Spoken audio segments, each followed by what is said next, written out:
میرا سوال یہ ہے کہ تبلیغ کرتے ہوئے مجھے کافی مشکل لگتا ہے جب میں ہندو یا سکھوں کو تبلیغ کر رہی ہوتی ہوں. عیسائیوں کا اور یہودیوں کا تو خیر ہے وہ کافی سملر، وہ بائبل کے حوالے بھی دے سکتی ہوں، وہ تورے کے حوالے بھی دے سکتی ہوں، لیکن مجھے یہ نہیں سمجھ آتی کہ ہندو کو اور سکھوں کو یا بدھسٹ کو بھی میں کیسے اپروچ کروں. وہ جو ہے commentary to the study of the holy Quran وہ پڑھی ہے؟ ہاں جی. نہیں پڑھی؟ حضرت مرزا طاہر احمد نہیں، حضرت خلیفۃ المسیح ثانی کی. نہیں، وہ نہیں ٹھیک ہے، وہی چیز اصل پڑھنے والی ہے. تم لوگ حضرت خلیفۃ المسیح ثانی کا لٹریچر نہیں پڑھتے، وہ اگر پڑھو نا تو سارا لٹریچر تمہیں تبلیغ کی طرف لے جائے گا. ایک انویٹیشن ٹو احمدیت کتاب ہر وقف نو کو پڑھنی چاہیے.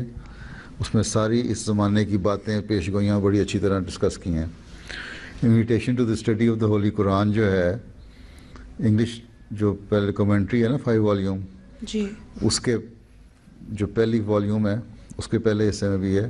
اس کے علاوہ علیحدہ بھی چھپی ہوئی ہے، تمہاری بک سٹور میں اویلیبل ہے، خریدنی چاہیے. ہر وقف نو پڑھو. اس کے جو پہلے 50-60 پیجز ہیں نا، صفحے، جی، ان میں ہندوؤں کا، بدھسٹ کا، عیسائیوں کا، یہودیوں کا ہر ایک جواب دیا ہوا ہے کہ کیا کیا ان کے اندر خامیاں ہیں، اور پھر آخر میں ہے کہ کیوں اسلام کی ضرورت ہے. جی، ٹھیک ہے.